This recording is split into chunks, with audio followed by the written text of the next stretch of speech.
ായ റുവൽ സിംഗ്, അദ്ദേഹത്തിൻ്റെ സഹധർമ്മിണി, കുടുംബാംഗങ്ങൾ, പ്രിയ അനുജൻ കോട്ടാത്തല ശ്രീകുമാർ, ഇന്നത്തെ മറ്റൊരു അതിഥിയായി വന്നിരിക്കുന്ന ശ്രീ എഴുകോൺ സന്തോഷ്. ഇപ്പോൾ ജീവിതത്തിൽ നമ്മളിങ്ങനെ പലപ്പോഴും ആഗ്രഹിക്കുന്നതൊക്കെ സംഭവിക്കണമെന്ന് നിർബന്ധമില്ല. പക്ഷേ ഇങ്ങനെ ഒരുമിച്ച് കൂടുക, വന്നെത്തുക എന്നൊക്കെ പറയുന്ന ചില നിമിത്തങ്ങളാണ്. അപ്പോൾ അതിന് കാരണഭൂതയായത് എൻ്റെ പ്രിയ സഹോദരിയായിട്ടുള്ള ശ്രീമതി പ്രസന്നചന്ദ്രിക സത്യനും ജ്യേഷ്ഠ സഹോദരനായി കാണുന്ന പ്രിയപ്പെട്ട സത്യൻ ചേട്ടനുമാണ്. അപ്പോൾ ഇവിടെ വരാനുള്ള സാഹചര്യവും അങ്ങനെ തന്നെയാണ്. കഴിഞ്ഞ ദിവസം ചേച്ചി എന്നോട് പറയുന്നു, നമുക്കിപ്രാവശ്യം കുറേ അച്ഛനമ്മമാരെ ഒന്ന് കാണണം. കാരണം മറ്റൊന്നുമല്ല, അവരുടെ പ്രിയപ്പെട്ട മാതാപിതാക്കൾ.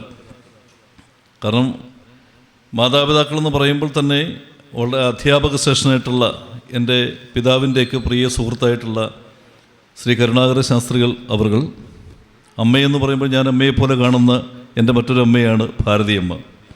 അപ്പം അമ്മയുടെ ഓർമ്മദിനം കൂടിയാണ്. അപ്പോൾ അച്ഛനെ സ്മരിക്കുന്നു. അപ്പോൾ ഇന്ന് ഇതെല്ലാം കൂടെ ചേർന്നുകൊണ്ട് ഇത് സമഞ്ജസമായി സമ്മേളിക്കുന്നൊരു വേദി, അത് സമുദ്രതീരത്തിലേക്ക് വരികാൻ നമുക്കൊരു ഭാഗ്യമുണ്ടായതായിട്ട് ഞാൻ കരുതിയാണ്. കാരണം ഇവിടെ എത്തിച്ചേർന്ന് തന്നെ ഞാൻ പറഞ്ഞല്ലോ, ഇങ്ങനൊരു നിയോഗമുണ്ടായതിൻ്റെ പിന്നിൽ ഇങ്ങനൊരു അവസ്ഥ ഉണ്ടായത് കൊണ്ടാണ്. കാരണം ഇങ്ങനെ വരാൻ കഴിയുന്നത്, കാരണം പലപ്പോഴും ഞാനിങ്ങനെ റുവൽ സിംഗുമായിട്ട് വർഷങ്ങളായിട്ട് അറിയാം. പലപ്പോഴും ഇങ്ങോട്ട് വരണമെന്ന് ഇങ്ങനെ പറയാറുണ്ട്, ഞാൻ വരുന്നുണ്ടെന്നൊക്കെ പറയാറുണ്ട്. പക്ഷേ ഇന്ന് എത്തിച്ചേരാൻ ഈ ദൈവികമായ ചില നിയോഗങ്ങളെന്ന് പറയില്ലേ, അങ്ങനെ വന്നു ചേരാൻ കാരണഭൂതരായത് എൻ്റെ പ്രിയപ്പെട്ട പ്രസന്നേച്ചിയാണെങ്കിലും സത്യണ്ണൊക്കെയാണ്. അവർ മൂലമാണ് ഞാനിവിടെ എത്താൻ കഴിഞ്ഞത്. അതുകൊണ്ടാണ് നിങ്ങളെയൊക്കെ നേരിട്ട് കാണാൻ കഴിഞ്ഞതും. വളരെ സന്തോഷമാണ്. കാര്യം നിങ്ങളൊക്കെ ശരിക്കും പറഞ്ഞ് സന്തോഷിക്കുന്നവരാണെന്ന് ഞാൻ വിശ്വസിക്കുക. കാര്യം എന്ന് പറഞ്ഞാൽ ജീവിതം ഈ ആകസ്മികതയുടെ ആകത്തുകയാണെന്നൊക്കെ പറയുന്ന പോലെ അസ്വസ്ഥതകളുടെ ആകത്തുകയും കൂടിയാണ് അല്ലേ. നമുക്കൊരിക്കലും സ്വസ്ഥത ഉണ്ടാകത്തൊന്നുമില്ല. ഇപ്പം നമ്മൾ താലോലിച്ച് വളർത്തുന്ന മക്കളോ അല്ലെ പ്രിയപ്പെട്ടവരൊക്കെ നമ്മളെ വേണ്ടാത്തവരെ കാണുന്ന ഒരവസ്ഥ വരിക എന്ന് പറയുമ്പോൾ നമ്മളെ ഇരുകൈ നീട്ടി സ്വീകരിക്കുന്ന ഒരു വലിയ മനസ്സിൻ്റെ ഉടമകൾ ഇവിടെ ഉണ്ട് എന്നുള്ളതൊരു വലിയ ഭാഗ്യമാണ്. ഞാൻ റുവൽ സിംഗിനോടും പറഞ്ഞു, ഇങ്ങനെ എല്ലാവരെയും ഇങ്ങനെ സ്വീകരിക്കുന്ന കൂട്ടത്തിൽ ഭാവിയിൽ ചിലപ്പോൾ ഞാനും ഇങ്ങോട്ട് വരാൻ സാധ്യതയുണ്ട്, നമ്മളെ കൂടെ പരിഗണിക്കണമേ എന്ന് പറയുകയുണ്ടായി. കാരണം നമ്മളൊക്കെ ആഗ്രഹിക്കുന്നുണ്ട്. കാരണം ഈ ഗുരുദേവൻ്റെ സന്ദേശം പോലും അതല്ലേ, അവനവനാത്മസുഖത്തിനാചരിക്കുന്നവ അവരെന്നും സുഖത്തിനായി വരേണമേ. നമ്മൾ സ്വന്തം കാര്യം നോക്കുമ്പോഴും മറ്റുള്ളവർക്ക് ഉപദ്രവമില്ലാത്ത രീതിയിൽ അവരെ സഹായിക്കുക, അതൊരു വലിയ കാര്യമാണ്. നമുക്കങ്ങനെ ചെയ്യാൻ കഴിയുന്നല്ലോ. അവരെയാണ് ശരിക്കും പറഞ്ഞാൽ ഭൂമിയിലെ ദൈവങ്ങൾ അല്ലേ. ഞാൻ പലപ്പോഴും ചേച്ചിയോട് പറയാറുണ്ട്, സപ്തർക്കടലിൽ അഥവാ തുണയ്ക്കുവാൻ എത്തും നിയതി ഓരോ വടിവിൽ. നമ്മൾ ചെയ്ത കർമ്മത്തിൻ്റെ ഫലമായിട്ടായിരിക്കാം ഒരുപക്ഷെ ഇവിടെ ഒരുമിച്ച് എത്തിച്ചേരാൻ കഴിഞ്ഞു തന്നെ അല്ലേ. അപ്പോൾ അതാണ് ദൈവത്തിൻ്റെ കയ്യൊപ്പം എന്ന് പറയാം. അപ്പോൾ ദൈവമായിട്ട് നമ്മുടെ മുമ്പിൽ വന്നിരിക്കുന്ന ഒരു പക്ഷേ റുവൽ സിംഗ് ആകാം, അല്ലെ ശ്രീകുമാറാകാം. അപ്പോൾ ഈ പറയുന്നതൊക്കെ അല്ല ദൈവം നേരിട്ട് വന്ന് ഗുരുവായൂരപ്പൻ വന്ന് പ്രത്യക്ഷമായി എന്ന് പറയുന്നതിനേക്കാളും നമ്മളെ പല രൂപത്തിൽ ദൈവം ഇങ്ങനെ വന്ന് അവതരിക്കാറുണ്ട്. മാത്രമല്ല നമ്മുടെ ജീവിതം എന്ന് പറയുമ്പോൾ തന്നെ ചുരുങ്ങിയ കാലമല്ല ഉള്ളൂ അല്ലേ. ശങ്കരാചാര്യ സ്വാമികളുടെ പ്രസിദ്ധമായ ഭജഗോവിന്ദം പറയുന്നുണ്ട്, പുനരഭിജനനം പുനരഭിമരണം പുനരഭിജനനീ ജഠരേ ശയനം. നമ്മൾ വീണ്ടും വീണ്ടും ജനിക്കുന്നു, വീണ്ടും വീണ്ടും മരിക്കുന്നു, വീണ്ടും വീണ്ടും ഒരു അമ്മയുടെ ഉദരത്തിൽ നിന്ന് പിറവിയെടുക്കുന്നു എന്നാണ് പറയുക അല്ലേ. നമ്മൾ എവിടെ നിന്നൊക്കെ വന്നു അല്ലേ, എന്തൊക്കെ കാട്ടിക്കൂട്ടുന്നു. ശരിക്കും പറഞ്ഞാൽ ജീവിത നാടകത്തിൽ നമ്മൾ അഭിനയിക്കുകയാണ്. ഞാൻ നാടകത്തിൽ അഭിനയിക്കുന്നെങ്കിലും ജീവിത നാടകത്തിൽ നന്നായി അഭിനയിക്കുന്നവരാണ് നമ്മളെല്ലാവരും അല്ലേ. കാരണം നമ്മുടെ ജീവിതം ഇത്രയേ ഉള്ളൂ. 60 വയസ്സ് വരെ ജീവിക്കുക എന്ന് പറഞ്ഞാൽ 30 വർഷം വരെ ഉറങ്ങി അല്ലേ. പകുതി സമയം നമ്മൾ ഉറക്കമാണ്. ചില ആളുകൾ ഉണർന്നിരിക്കുമ്പോൾ ഉറങ്ങുന്നവരുടെ കാലം കൂടിയാണ്. ഈ പിന്നെ കിട്ടുന്ന 30 വർഷത്തിനിടയിൽ 15 കൊല്ലക്കാലം നമ്മൾ എന്ത് ചെയ്യുന്നു, കളിച്ചിരികളും ഒക്കെ ആയിട്ടങ്ങ് പോയി. ബാലകൗമാരങ്ങളൊക്കെ കടന്നുപോയി നമ്മൾ അറിഞ്ഞില്ല അല്ലേ. അന്നിങ്ങനെ നാട്ടുകാരുടെ മാങ്ങ പറിച്ചെറിയാനും അല്ലേ. നമ്മുടെ ബാല്യകാലമൊക്കെ ഒന്ന് ആലോചിച്ച് നോക്കും അല്ലേ. എത്ര മനോഹരം ഒരു കാലമായിരുന്നു. അതൊക്കെ ഓർക്കണമെങ്കിൽ നമ്മൾ ONV സാറിനെ ഓർക്കും അല്ലേ. ONV സാറിനെ ഓർമ്മദിനം കൂടിയായിരുന്നു കഴിഞ്ഞ ദിവസം. 9ാം ചരമവാർഷികം ആഘോഷിക്കുന്ന വേളയിലൊക്കെ നമ്മൾ ഓർത്തിട്ടുണ്ടാവും, ഒരു വട്ടം കൂടി എന്നോർമകൾ മേയുന്ന തിരുമുറ്റത്തെത്തുവാൻ മോഹം, തിരുമുറ്റത്തൊരു കോണിൽ നിൽക്കുന്നൊരാ നെല്ലിമരമൊന്നുലുത്തുവാൻ മോഹം, മരമൊന്നുലുത്തുവാൻ മോഹം. ഇതെല്ലാം കഴിഞ്ഞിട്ട് നമ്മൾ അവസാനം പറഞ്ഞു, കവി പറയുന്ന പോലെ, വെറുതെ മോഹങ്ങൾ എന്നറിയുമ്പോഴും വെറുതെ മോഹിക്കുവാൻ മോഹം. നമ്മുടെ മോഹങ്ങളൊക്കെ വ്യാമോഹങ്ങളായിട്ട് വരുന്നു. ഒരിക്കലും നമുക്ക് കുട്ടിയാകാൻ ഇനി കഴിയുമോ? ഒരിക്കലും നമ്മൾ ഇനി താഴേക്ക് പോകാൻ പറ്റുമോ? ഇല്ല. ജീവിതം ഒരു നദിയാണ്, അതിങ്ങനെ ഒഴുകിക്കൊണ്ടേയിരിക്കുകയാണല്ലേ. ഈ ഒഴുക്കിനെതിരെ കുറേ ഒഴുകി കഴിഞ്ഞപ്പോൾ നദി വിചാരിക്കുക, കുറേ കാലം കൊണ്ടേ താഴോട്ട് ഒഴുകുക, ഇനി മേലോട്ട് കയറി ഒഴുകാം. ഒരിക്കലും നടക്കില്ല. നമ്മുടെ ജീവിതം അങ്ങനെയാണ്. അനസ്യൂതം ഒഴുകിക്കൊണ്ടിരിക്കുന്ന ഒരു നദിയാണ് നമ്മുടെ ജീവിതം, അല്ലേ? അതിൽ അപൂർവം പൊട്ടിവിടുന്ന കുമിളകളാണ് സുഖവും സന്തോഷവും ഒക്കെ. ഞാൻ പറഞ്ഞു വന്നത്, ഈ 30 വർഷം കിട്ടുമ്പോൾ നമ്മൾ എന്താ ചെയ്യുന്നത്? 15 കൊല്ലക്കാലം കളിച്ച് ഇരിച്ചൊക്കെ അങ്ങ് പോയി, ബാലകൗമാരങ്ങളൊക്കെ കഴിഞ്ഞു, പിന്നെ നമ്മൾ യുവതി യുവാക്കളായി. അപ്പോൾ അതിനിടയിൽ എന്ത് സംഭവിക്കും? ഉപരിപഠനമായി, പിന്നെ ജോലിക്ക് വേണ്ടിയുള്ള തത്രപ്പാടായി. അതൊക്കെ കഴിയുമ്പോൾ എന്ത് സംഭവിക്കുമെന്നറിയാമല്ലോ. നമ്മൾ പോലും അറിയാതെ ഒരു കാലവാശം നമ്മുടെ കഴുത്തെ കൊണ്ടിടുകയോ അല്ല തിരിച്ചുകൊണ്ട് തട്ടുകയോ ചെയ്യാറുണ്ട്, അല്ലേ? കല്യാണമൊക്കെ കഴിക്കും, പിന്നെ പിള്ളേരായി, അവർക്ക് വേണ്ടി നമ്മൾ ജീവിക്കുന്നു, അല്ലേ? ഇങ്ങനെ ജീവിച്ച അവരുടെ മക്കളെയും വളർത്തി, അല്ലേ? കൊച്ചുമക്കളെയൊക്കെ വളർത്തി പെൺപിള്ളേരെ കെട്ടിച്ചു വിടുമ്പോൾ നമ്മൾ ഒരിക്കലും സമാധാനമായിരുന്നല്ലേ. അന്ന് തൊട്ട് കഷ്ടകാലം തുടങ്ങുകയാണ്. പിന്നെ കൊച്ചുമക്കളെ നോക്കണം, അല്ലേ? ഇതെല്ലാം നോക്കി കഴിയുമ്പോൾ എന്ത് സംഭവിക്കുമെന്നറിയാമോ? കാലം ഇങ്ങനെ കറങ്ങിത്തിരിഞ്ഞു പോവുകയാണ്. നമ്മൾ മറ്റുള്ളവർക്ക് വേണ്ടി ജീവിച്ചു, പക്ഷേ നമ്മൾ എന്ത് നേടി? നമ്മുടെ ആത്മാവിനെ തൃപ്തിപ്പെടുത്താൻ നമുക്ക് കഴിഞ്ഞിട്ടുണ്ടോ? ഒരിക്കലുമില്ല, അല്ലേ? നമ്മൾ ഈ സുഖഭോഗങ്ങൾക്കുണ്ടാകാം. എഴുത്തച്ഛൻ തന്നെ പറയുന്നുണ്ട്, അദ്ദേഹത്തിൻ്റെ പ്രസിദ്ധമായ ഭാഗവത കീർത്തനത്തിൽ പറയുന്നുണ്ട്, ഏതും താനറിയാതെ പഴുതേ പോ പാതിയായുസ്സും നിദ്രയാ ജന്തുനാം പാതിമറ്റേതും ഓരോ ദുരാഗ്രഹാൽ പാപികൾക്കഹു കൃഷ്ണരാമഹരേ. നമ്മൾ കേട്ടിട്ടുണ്ടാവും, അല്ലേ? നമ്മളിങ്ങനെ പകുതി ഉറങ്ങിയും ഒക്കെ തീർത്ത് പോകുമ്പോൾ നമ്മൾ അവസാനം ഇതെല്ലാം കഴിഞ്ഞിട്ട് പോകാൻ നേരം നോക്കുമ്പോഴാണല്ലേ നമ്മൾ പോലും അറിയില്ല, കാലം കടന്നുപോയി നമ്മൾ അറിഞ്ഞില്ല. ജന്മജന്മാന്തരങ്ങളുടെ പുണ്യമാണ് മനുഷ്യജന്മം എന്നൊക്കെയാണ് പറയുക. അങ്ങനെ കിട്ടിയ ഒരു വരദാനമാണ് നമ്മുടെ മനുഷ്യജീവിതം. ഇതിനിടെ നമ്മൾ ഒരുപാട് കാര്യങ്ങളൊക്കെ അനുഭവിച്ചു. നമ്മൾ പ്രതീക്ഷിച്ചൊന്നുമല്ല ജീവിതത്തിൽ സംഭവിക്കുക. ഇതെല്ലാം നമ്മൾ അനുഭവിക്കാൻ ബാധ്യസ്ഥരായിരുന്നു. ഇതെല്ലാം നമ്മൾ അറിഞ്ഞുകൊണ്ട് നമ്മളെ തന്നെ അറിയുമ്പോഴാണ് നമ്മുടെ ആത്മാവിന് പുണ്യം ഉണ്ടാവുക. അവിടെയാണ് നമ്മൾ ആത്മാനന്ദം ഉണ്ടാവുക, ചിദാനന്ദം ഉണ്ടാവുക എന്ന് പറയുക. അപ്പോൾ അതിന് വേറെ അത്ഭുതങ്ങളൊന്നും ചെയ്യേണ്ട. സഹജീവികളോടുള്ള കരുണ, അതാണ് ദൈവത്തിനോടുള്ള ഏറ്റവും വലിയ കടമ, അല്ലേ? അല്ലാതെ നേരം വെളുത്ത് നമ്മൾ രാവിലെ അമ്പലത്തിൽ പോയിരുന്ന് മണി കെട്ടിയിരുന്ന് പ്രാർത്ഥിച്ചിട്ടോ, അല്ലേ, പള്ളിയിൽ പോയിരുന്നിട്ടോ ഒരു ദിവസത്തിന് പോയിട്ടൊന്നും ഒരു കാര്യമില്ല. കാരണം ഈ കാണപ്പെട്ട ദൈവങ്ങളെന്ന് പറയുന്ന ഈ മനുഷ്യരാണ്. അതുകൊണ്ടാണ് നമ്മളൊക്കെ അറിയാവുന്ന പ്രിയപ്പെട്ടൊരു കവിയുണ്ട്. നിങ്ങൾക്കറിയാം കവി ആരാണെന്ന് ചോദിച്ചാൽ ചിലപ്പോൾ നിങ്ങൾ പറയാൻ ബുദ്ധിമുട്ടും. അദ്ദേഹത്തിൻ്റെ പാട്ടുകളൊക്കെ നമുക്കറിയാം. നമ്മളെ അമ്മ പാടിത്തന്ന പഴയ പാട്ടുകളൊക്കെ ആ പാട്ടിനകത്ത് വരുന്നതാണ്.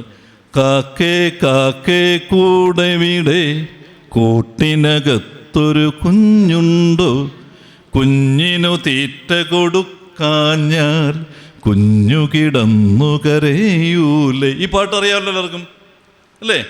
നമ്മൾ കേട്ടിട്ടുണ്ടാവും, കേട്ടിട്ടില്ലേ?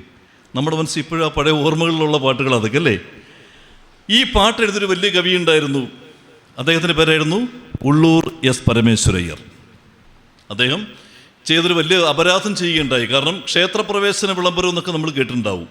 ഞാൻ കാട് കയറി പോവുകയല്ല, പെട്ടെന്ന് പറഞ്ഞ് അവസാനിപ്പിക്കുകയാണ്. അദ്ദേഹത്തിൻ്റെ വരികൾ ഇതായിരുന്നു. കാരണം പ്രശ്നം എന്ന് പറഞ്ഞാൽ ഈ പട്ടിക്കും പൂച്ചയ്ക്കും ഒക്കെ വഴി നടക്കാവുന്ന വഴിയിൽ മനുഷ്യന് എന്തുകൊണ്ട് നടന്നുകൂടാ? അങ്ങനെ അവസാനം ക്ഷേത്രപ്രവേശന വിളംബരം നടപ്പിലാക്കാൻ തീരുമാനിക്കുന്നു. അതിൻ്റെ നക്കൽ എഴുതി തയ്യാറാക്കിയത് ഇദ്ദേഹമായിരുന്നു, ഉള്ളൂർ എസ് പരമേശ്വരയ്യരാണ്. അദ്ദേഹം അതിൻ്റെ ചീഫ് സെക്രട്ടറിയാണ്. അപ്പോൾ അദ്ദേഹം എഴുതി വെച്ചു, എല്ലാ ജീവികൾക്കും ഈ മൃഗങ്ങൾക്ക് നടക്കാവുന്ന വഴിയിൽ മനുഷ്യൻ എന്തുകൊണ്ട് നടന്നുകൂടാ? മനുഷ്യനെ ജാതിയുടെ പേരിൽ മാറ്റി നിർത്തുന്നു, അല്ലേ? നമ്പൂതിരി വരുമ്പോൾ നായർ ഇത്ര അടി മാറി നിൽക്കണം, ഈഴവൻ ഇത്ര അടി മാറ്റി നിൽക്കണം, പൊലയൻ ഇത്ര അടി മാറി നിൽക്കണം. ഇതൊക്കെ എന്താണ് പറയുക? അനാചാരമാണ്. ഇതിനെതിരെ മാറ്റമുണ്ടായെങ്കിലേ മതിയാവുകയുള്ളൂ. ദൈവസങ്കല്പം വളരെ എന്താണ്, താത്വികമായ അർത്ഥാധിഷ്ഠിതമാണെന്നൊക്കെ പറഞ്ഞുകൊണ്ട് അദ്ദേഹം എഴുതി വെക്കുകയുണ്ടായി. അതിൻ്റെ പേരിൽ എന്ത് ചെയ്യുന്നറിയാമോ? ബ്രാഹ്മണ സമൂഹം അദ്ദേഹത്തെ ഭ്രഷ്ട് കൽപ്പിക്കുകയുണ്ടായി. കവികൾ അദ്ദേഹത്തെ മാറ്റി നിർത്തി. അങ്ങനെ വേദനയോടുകൂടി അദ്ദേഹം എഴുതിയ വരികളും പ്രസിദ്ധമാണ്. അതാണ് നമ്മുടെ മതേതരം. അദ്ദേഹം എഴുതി വെച്ച വരികൾ അന്നും ഇന്നും പ്രസക്തമാണ്. അദ്ദേഹം പറഞ്ഞത്, ഒരൊറ്റ മതമുണ്ടുലകിന്നുയിര പ്രേമമതൊന്നല്ലോ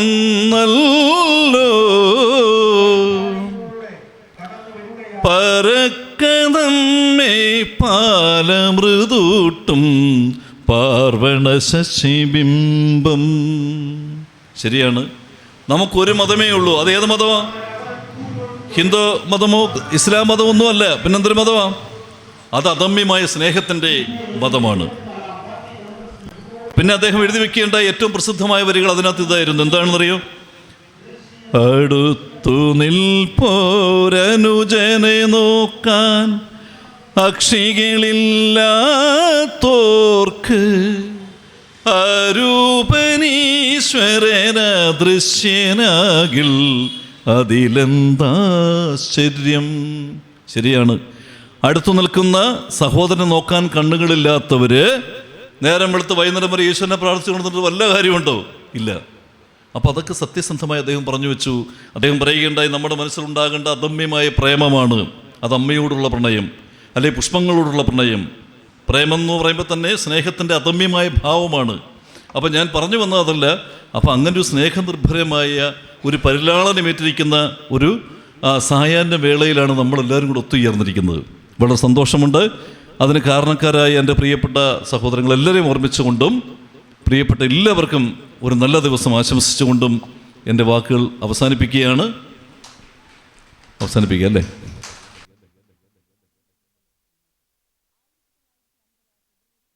നാടകം ഏതാ വേണ്ടേ? ഇല്ലിമുളം കാടുണ്ട്, തലയ്ക്ക് മീതെ ശൂന്യാകാശമുണ്ട്, പാമ്പുകൾക്ക് മാളമുണ്ട്. ഞാൻ ഈ നാടകങ്ങളൊക്കെ നായകനായതുകൊണ്ട് നമ്മുടെ അനുഭവങ്ങൾ ഒരുപാടുണ്ട്. നേരത്തെ റുവൽ സിംഗിൻ്റെ അനുഭവങ്ങൾ പറഞ്ഞ പോലെ, കാരണം കല്യാണം കഴിഞ്ഞ സമയം, അതിന് മുന്നേ തന്നെ കലാരംഗത്ത് തന്നെയായിരുന്നു ഞാൻ. അപ്പോൾ എൻ്റെ കല്യാണം പോലും നടക്കുന്ന അങ്ങനെയാണ്. ഈ പരവൂർ പുറ്റിങ്ങൽ ക്ഷേത്രത്തിൽ തലേ ദിവസം 2 നാടകം, മുടിയനായപത്രനും അശ്വമേധം. അത് കഴിഞ്ഞിട്ട് നേരെ കല്യാണം കഴിക്കാനായിട്ട് പോവാണ്, ആ നാടകം കളിക്കാനായിട്ട് പോവാണ്. അത് കഴിഞ്ഞിട്ട് പിന്നെയും പോവാണ്, പ്രോഗ്രാമാണ്. ശരിക്കും പറഞ്ഞാൽ ഭാര്യയെ കാണുന്നത് 10-31 ദിവസം കഴിഞ്ഞിട്ട് നേരിട്ട് കാണുന്നത്. കാരണം കല്യാണം കഴിഞ്ഞ ദിവസം അന്ന് മലനാടൽ ഉത്സവമാണ്. അപ്പോൾ അന്ന് രാത്രിയിൽ നമ്മുടെ കടാമംഗലം സദാനന്ദ സാറ് ഇവരെല്ലാം വരികയാണ് വീട്ടിൽ. ഞാനിങ്ങനെ ഉറക്കുളച്ചിങ്ങനെ ഇരിക്കുകയാണ്. അപ്പം ഞാൻ പറഞ്ഞത് ഭാര്യയെ അടുത്ത് കാണുന്നത്, കാരണം ഞാൻ സുഖമായിട്ടിരുന്ന് ഉറങ്ങിപ്പോയി. പിന്നെ പിറ്റേ ദിവസം ഒരു പ്രോഗ്രാമല്ലേ, കണ്ണൂരായിരുന്നു. അതെല്ലാം കഴിഞ്ഞിട്ട് 31 ദിവസം കഴിഞ്ഞിട്ടാണ് നമ്മൾ തിരികെ എത്തുന്നത്. അപ്പോൾ അതുകൊണ്ട് ഞാൻ പറയേണ്ടത്, എൻ്റെ ശരീരം എന്ന് പറയുന്നത് ഇതും മതേതരമാണ്. അത് നായരുടെ ആണോ ഈഴവൻ്റെ ആണോ അല്ലെ പൊലേൻ്റെ ആണോ ഇതൊന്നും നോക്കിയല്ലോ, ഇതെല്ലാവരുടെയും സമൂഹത്തിൻ്റെ സ്വത്താണ് കലാകാരൻ എന്ന് പറയുന്ന പോലെ. അങ്ങനെ കുറേ അനുഭവങ്ങൾ നമുക്കുണ്ടായിരുന്നു. അപ്പോൾ അങ്ങനെ എന്നെ കടാതെ ആകർഷിച്ച കുറേ പാട്ടുകളുണ്ട്. അപ്പം ഇല്ലിമുളം കാടാണേലും അതൊക്കെ കുറച്ചും കൂടെ പ്ലസൻ്റ് മൂടാതാന്ന് തോന്നുന്നല്ലേ? തലയ്ക്ക് ഉദയാകുമ്പോൾ ഒരു സാഡ് സോങ് അല്ലേ? അശ്വമേധം എന്ന് പറയുന്ന പ്രസിദ്ധമായ നാടകത്തിൽ, അശ്വമേധം നാടകം നിങ്ങൾ കണ്ടിട്ടുണ്ടോ? പഴയ നമ്മുടെ അച്ഛനമ്മമാരെ കേട്ടിട്ടുണ്ടാവും. പഴയ പാട്ടുകളൊക്കെ ഓർമ്മയുണ്ടാവില്ലല്ലേ? അമ്പിളി അമ്മാവ താമരക്കുമ്പിളിലെന്തുണ്ട്, കേട്ടിട്ടുണ്ടോ? ഇത് മുടിയനായപത്രം നാടകത്തിലാണ്. അശ്വമേധത്തിലാണ് ചില്ലുമേടയിൽ നിന്ന് തന്നെ കല്ലെറിയല്ലേ പാമ്പുകൾക്ക് മാളമുണ്ട്, ആ പാട്ട് അതിനകത്താണ്. ഈ അശ്വമേധം നാടകത്തിൽ, കാരണം ഞാൻ പ്രധാനമായിട്ട് പറയാനുള്ള കാര്യം, KPSCയിലെ അന്ന് സംഗീതം ചെയ്യാൻ വരുന്നത് ദേവരായൻ മാഷിൻ്റെ അഹോ മാഷും ഒക്കെ. ഇവർ വരുമ്പോൾ കൂട്ടുകിടപ്പിന് പോകുന്ന ആൾ ഞാൻ. അപ്പോൾ നമ്മൾ വളരെ ആദരവോടുകൂടി വളരെ ഭയഭക്തി ബഹുമാനത്തോടു കൂടിയാണ് ഇവരുടെ കൂടെ ഒക്കെ കഴിയുന്നത്. അപ്പോൾ അന്ന് എന്നെ ഏറെ സ്വാധീനിച്ച പാട്ടുകളൊന്നായിരുന്നു അശ്വമേധത്തിലെ തലയ്ക്കുമീതെ ശൂന്യാകാശം. ഈ പാട്ട് ആ നാടകം കണ്ടിട്ടുള്ളവർക്കറിയാം. പണ്ട് കുഷ്ഠരോഗം, നമ്മൾ ഈ കോവിഡ് പോലെ വളരെ ഭീകരമായിരുന്ന അവസ്ഥയുണ്ടായിരുന്നു. ഈ കുഷ്ഠരോഗികളെ കണ്ടാൽ കല്ലെറിഞ്ഞു കൊല്ലുന്ന കാലം. അവരെ മണി കെട്ടിയിരുന്നു, കാരണം ഈ കുഷ്ഠരോഗികൾ വരുന്നു എന്നറിയാൻ വേണ്ടി. അങ്ങനെ ഭീകരമായ അന്തരീക്ഷത്തിലാണ് ഈ നാടകം ഉണ്ടാകുന്നത്. അശ്വമേധം സമൂഹത്തിൻ്റെ ബോധതലത്തിൽ വിപ്ലവകരമായ ചലനങ്ങൾ സൃഷ്ടിച്ച നാടകമായിരുന്നു അശ്വമേധം. ആ അശ്വമേധം നാടകം പലയിടത്തും അരങ്ങേറുമ്പോൾ പൊട്ടിക്കരഞ്ഞുകൊണ്ടാണ് ആളുകൾ അത് സ്വീകരിക്കുന്നത്. വല്ലാത്തൊരു ഫീലിങ്സാണത്. കാരണം ഇതിലെ നായികയായിട്ടുള്ള സരോജത്തിൻ്റെ കല്യാണം നിശ്ചയിച്ചിരിക്കുകയാണ്. 7 ദിവസം കഴിയുമ്പോൾ കല്യാണമാണ്. അപ്പോൾ അതിന് മുന്നെയാണ് അവൾ അറിയുന്നു അവൾ കുഷ്ഠരോഗിയാണ്. രക്തം സാനിറ്റോറിയത്തിൽ പരിശോധിച്ചപ്പോഴാണ് അറിയുന്നത് അവൾക്ക് ലെപ്രസി ഉണ്ട്, കുഷ്ഠരോഗിയാണ്. അതറിയുമ്പോൾ തന്നെ കാമുകൻ അവളെ ഉപേക്ഷിക്കുകയാണ്. അവളും അവിടെ നിരന്തരം വന്ന് പാടാറുള്ള കുഷ്ഠരോഗി ഗോവിന്ദൻ, അന്ന് KS ജോർജാണ് ആദ്യം അഭിനയിച്ചത്, ഞാൻ അഭിനയിക്കുമ്പോൾ ജോൺസൺ മാഷാണ്. അവരിങ്ങനെ ലെപ്രസി സാനിറ്റോറിയത്തിൻ്റെ ഒരു പാറക്കല്ലിരുന്നു കൊണ്ട് ഇവർ രണ്ടുപേരും കൂടെ പാടുന്ന പാട്ടാണ് ഈ തലയ്ക്ക് മീതെ ശൂന്യാകാശം. നമുക്കറിയാം നമ്മുടെ ഗന്ധർവനായ കവി വയലാർ രാമവർമ്മയുടെ തൂലികയിൽ നിന്ന് ഊർന്നു വീണ പ്രസിദ്ധമായ വരികളായിരുന്നു ആ നാടകത്തിലെ പാട്ടിന് പ്രചോദനമായത്. സംഗീതം നൽകിയത് രാഘവൻ മാഷാണ്. ഈ സീനിൽ അഭിനയിക്കുന്നത് പിന്നെ ഇത് കണ്ടുകൊണ്ടാണ് ഞാനിങ്ങോട്ട് വരേണ്ടത്. അവിടെ ഷൗട്ട് ചെയ്യേണ്ട സീനൊക്കെ ഉണ്ടാകുന്നുണ്ട്. പക്ഷേ ഡോക്ടറായിട്ട് അഭിനയിക്കുന്ന ഞാൻ ഷൗട്ട് ചെയ്യാൻ മറന്നുപോയ സീനാണ് ഈ പാട്ടിൻ്റെ ഒരു പ്രധാന പ്രത്യേകത. തലയ്ക്കുമീതെ ശൂന്യാകാശം താഴെ മരുഭൂമി, തപസ്സു ചെയ്യും വേഴാമ്പൽ ഞാൻ, ദാഹജലം തരുമോ, ദാഹജലം തരുമോ. തലയ്ക്കുമീതെ ശൂന്യാകാശം താഴെ മരുഭൂമി, തപസ്സു ചെയ്യും വേഴാമ്പൽ ഞാൻ, ദാഹജലം തരുമോ, ദാഹജലം തരുമോ. അഴലിൻ പഞ്ചാഗ്നി നടുവിൽ പഞ്ചേന്ദ്രിയങ്ങളും പുകയുമ്പോൾ, അഴലിൻ പഞ്ചാഗ്നി നടുവിൽ പഞ്ചേന്ദ്രിയങ്ങളും പുകയുമ്പോൾ, ഒരു കൈ കുടന്നയിൽ ആത്മാവിനിത്തിരി ജീവജലം തരുമോ, ജീവജലം തരുമോ. ഒരു കൈ കുടന്നയിൽ ആത്മാവിനിത്തിരി ജീവജലം തരുമോ, ജീവജലം തരുമോ. തലയ്ക്കുമീതെ ശൂന്യാകാശം താഴെ മരുഭൂമി, തപസ്സു ചെയ്യും വേഴാമ്പൽ ഞാൻ, ദാഹജലം തരുമോ, ദാഹജലം തരുമോ. മരണം വാതിൽക്കലൊരു നാൾ മഞ്ചലുമായി